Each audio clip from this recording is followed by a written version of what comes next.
नमस्कार, स्वागत है आपका। मैं हूं आपके साथ सुमित शर्मा। रायपुर से खबर है। खाद्य मंत्री अमरजीत भगत ने बीजेपी पर निशाना साधा है। बीजेपी के बुलडोजर वाले बयान पर निशाना साधा। अमरजीत भगत ने बीजेपी को बताया है विघटनकारी तत्व। छत्तीसगढ़ में कोई बुलडोजर नहीं चलवाना चाहता है और उन्होंने ऐसा कहा। और आगे वो कहते हैं, कौन चलवाएगा अपने अपने घरों पर बुलडोजर? बीजेपी जहां है वहीं रहने दिया जाए। छत्तीसगढ़ में बीजेपी की केमिस्ट्री बिगड़ी हुई है। ओबीसी और आदिवासी वर्ग इनके साथ नहीं। किसको अपने घर में बुलडोजर चलवाना है कि उनको आने का मौका देंगे? आप चलवाएंगे अपने घर में बुलडोजर? नहीं चलवाएंगे ना। तो ये ऐसे जो विघटनकारी तत्व हैं, जो विघटनकारी सोच रखते हैं, उनको वहीं तक रहने दीजिए, ज़्यादा अच्छा है। यहाँ शांति का टापू है, शांति से आपस में सब लोग मिलजुल के रहते हैं। इसका जो पहचान है उसको बना के रखना हम सब लोगों की नैतिक जवाब। इनका सोशल केमिस्ट्री जो है बिगड़ा हुआ, ना आदिवासी इनके साथ है, ना पिछड़ा इनके साथ है, ना कोई विंग इनके साथ है। किसानों के लिए तो केवल बात करते रहे, एक बार भी खड़ा नहीं हुए। आज जो कर रहा है उसके साथ लोग खड़े हैं। तो बुलडोजर को लेकर खाद्य मंत्री अमरजीत भगत ने अपना बयान दिया, निशाना साधा बीजेपी पर और बीजेपी को विघटनकारी तत्व बताया है। और ये पूछा है कि कोई बुलडोजर नहीं चलवाना चाहता है छत्तीसगढ़ में अपने घर पर, और कौन चलवाएगा अपने अपने घरों पर बुलडोजर, ये भी पूछा। और ये भी कहा कि बीजेपी जहां है वहीं रहने दिया जाए। छत्तीसगढ़ में बीजेपी की केमिस्ट्री बिगड़ी हुई है। ओबीसी और आदिवासी वर्ग बीजेपी के साथ नहीं।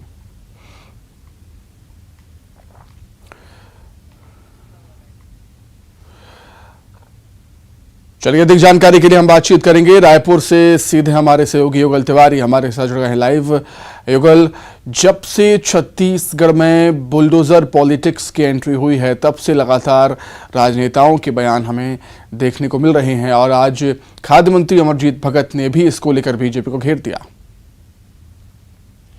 जी बिल्कुल सुमित, देखिए अब बुलडोजर चलना है या नहीं चलना है, ये तो प्रदेश के मतदाता हैं जो 2023 में विधानसभा के चुनाव होंगे उसमें तय करेंगे कि उनको बुलडोजर पसंद है या फिर ऐसी सरकार जो किसान हितैषी जो बता रही है वो पसंद है। तो ये आने वाली वक्त की बात है। लेकिन फिलहाल अमरजीत भगत ने ये साफ तौर पर कहा है, बीजेपी पर बड़ा हमला बोलते हुए कहा है कि बीजेपी विघटनकारी है और उन्हें जहां है वहीं रहने दिया जाए। बुलडोजर कोई यहाँ पर नहीं चलवाना चाहता। और उन्होंने एक प्रश्नवाचक ये भी कहा है, बात भी पूछा है कि किसे पसंद है कि उसके घर में बुलडोजर चले। तो उसके विपरीत बीजेपी ने भी पलटवार करते हुए कहा है, अगर छत्तीसगढ़ में जो अपराधी तत्व रहेंगे तो निश्चित तौर पर जो बुलडोजर है वो चल के रहेगा। बीजेपी बुलडोजर जरूर इस पर चलाएगी। तो ये कहा जा सकता है कि छत्तीसगढ़ में बुलडोजर जो पॉलिटिक्स है वो चुनाव से पहले शुरू हो चुकी है और आरोप प्रत्यारोप के दौर लगातार जारी है। इसके अलावा जो खाद्य मंत्री अमरजीत भगत ने यह भी कहा है कि छत्तीसगढ़ में बीजेपी की जो केमिस्ट्री है वो पूरी तरह से बिगड़ चुकी है और ना तो ओबीसी वर्ग उनके साथ है और ना ही जो आदिवासी वर्ग उनके साथ है। तो ये कहा जा सकता है कि अब चुनावी वर्ष है और ऐसे में इस तरह के बयानबाजी और तीखे तेवर दोनों दल की ओर से लगातार देखे जा रहे हैं और आरोप प्रत्यारोप का जो दौर है सुमित लगातार जारी है। जी ठीक है युगल, बीजेपी कांग्रेस की और क्या कुछ रिएक्शन है इसको लेकर वो भी हम जानेंगे। फिलहाल हमारे साथ अनुराग अग्रवाल जी बीजेपी की तरफ से जुड़ गए हैं। अनुराग जी, आपका बहुत स्वागत करता हूं न्यूज़ 18 मध्य प्रदेश छत्तीसगढ़ में। अनुराग जी, क्या कुछ कहना चाहेंगे? अमरजीत भगत ये कह रहे हैं कि बीजेपी विघटनकारी तत्व है और बीजेपी की केमिस्ट्री छत्तीसगढ़ में बिगड़ चुकी है। अनुराग जी, देखिए, अभी अमरजीत भगत जी का बयान मैं पूरा सुन रहा था। अमरजीत भगत जी कहते हैं कि छत्तीसगढ़ में तो बुलडोजर चलेगा नहीं, कौन अपने घर में बुलडोजर चलाएगा।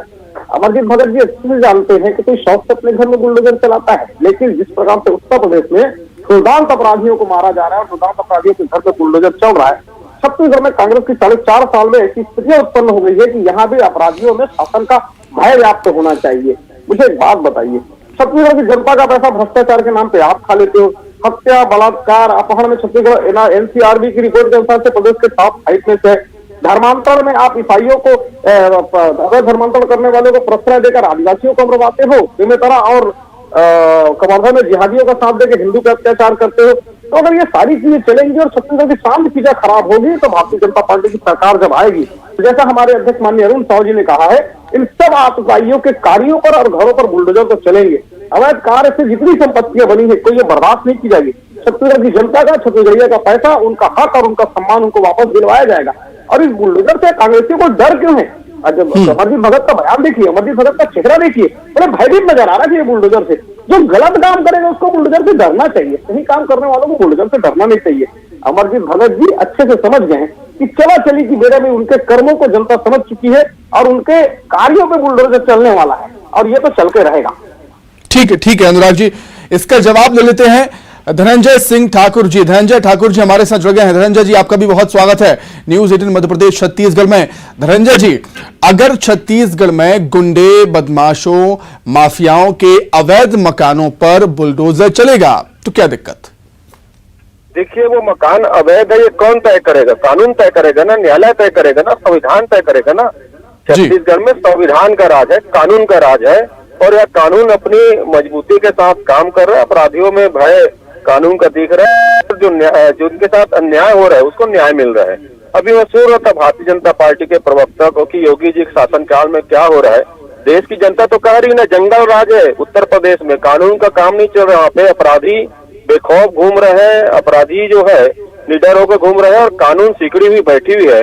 और बुलडोजर चलाकर क्या भारतीय संविधान को रोनना चाहती है भारतीय जनता पार्टी? क्या भारतीय जनता पार्टी को भारतीय संविधान नहीं धनंजय जी, अब यूपी और एमपी में जो भी बुलडोजर कार्रवाई होती है वो कहा जाता है कानून के तहत ही होती है।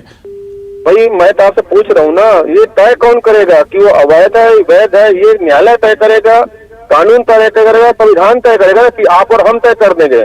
मतलब आज जिसके हाथ में बुलडोजर है वो किसी के घर में जाके बुलडोजर चला देगा? हमें भारत के संविधान पर भरोसा है, प्रदेश में कानून का राज है, संविधान का राज है। लेकिन एक बात और आपके चैनल के माध्यम से बोलना चाहता हूँ, 15 साल तक रमन सरकार में बुलडोजर चला है उन गरीबों के मकान पर, दुकान पर और सैकड़ों मंदिरों पर। तो इनकी तो प्रवृत्ति है गरीबों के घर दुकान को तोड़ना, भय उत्पन्न करना, हिंसा उत्पन्न करना, और इनको भारत के संविधान पर वैसे ही भरोसा नहीं है। वो जंतर मंतर की घटना आज भी याद आती है जब भाजपा और आरएसएस से जुड़े हुए लोग बाबा साहब भीमराव अम्बेडकर के लिखे संविधान की प्रतियां जला रहे थे। तो संविधान के विरोधी है। हमें संविधान पर पूरा भरोसा है। संविधान सबके साथ न्याय करता है और अन्याय करने वाले को सजा देता है। और ये बुलडोजर की बात करके ना भय उत्पन्न करना चाहते हैं, क्योंकि प्रदेश में इनके पास मुद्दा नहीं है।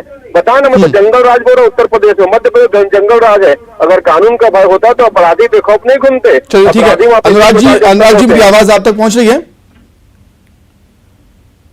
अनुराग जी, मेरी आवाज आप तक पहुंच रही है क्या?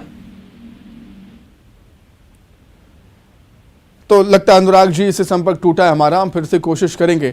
धनंजय जी, लेकिन अब बीजेपी ये कह रही है कि जो भी गुंडे बदमाश हैं, माफिया हैं, उनके अवैध मकानों को तोड़ा जाएगा।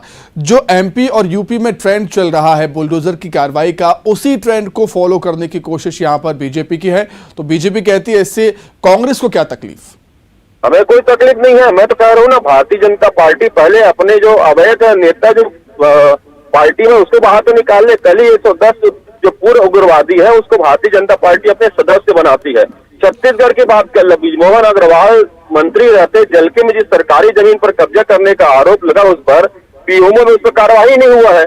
यही भारतीय जनता पार्टी के नेता प्रतिपक्ष नारायण चंदेल, उसके पुत्र पर जब रेप के आरोप लगे, ये भाजपा उसके बचाने में भागम भाग कर रही थी। और अभी रामविचार नेताम के पुत्री ने जो गौरवा जाति की जमीन पर जो कुदरती दस्तावेज से जो रजिस्ट्री कराए हैं, तो भारतीय जनता पार्टी कतनी और नहीं मानता है। पहले भाजपा अपने भीतर जो अपराधी लोगों को सदस्य बनाकर रखे हुए हैं, जो बलात्कारियों को रखे, पर इनको तो बाहर निकाल ले। असल में प्रदेश में भारतीय जनता पार्टी के पास मुद्दा नहीं है और देश भारत का संविधान चलता है। बाबा साहब डॉक्टर भीमराव अम्बेडकर जी के लिखे संविधान चलता है। ये भारतीय जनता पार्टी अपने वैमनस्य के राजनीति अपने पास रखे। छत्तीसगढ़ में पूरा प्रदेश ने 15 साल में देखा कैसे 100 से अधिक मकानों को रमन सिंह की सरकार ने तोड़ा, लाखों गरीबों को घर से बेघर करने का काम किया था। तो ये तो हिंसा करने वाले लोग हैं, डर पैदा करने वाले लोग हैं। लेकिन हम संविधान का सम्मान करते हैं, संविधान अपराधियों को कड़ी सजा देता है और जो पीड़ित पक्ष है उसके साथ न्याय करता है। ठीक है। तो बुलडोजर छत्तीसगढ़ में चलेगा या नहीं, ये तो चुनाव के बाद साफ हो ही जाएगा। बहुत धन्यवाद धनंजय जी, बहुत शुक्रिया अनुराग जी, और बहुत शुक्रिया युगल आपका भी। आप हमारे साथ खबर पर जुड़े रहे, आप तीनों का बहुत धन्यवाद। आगे बढ़ते हैं। प्रधानमंत्री मोदी कल रीवा दौरे पर आएंगे। इस दौरान रीवा में होने वाले राष्ट्रीय पंचायती राज दिवस में कार्यक्रम में शामिल होंगे।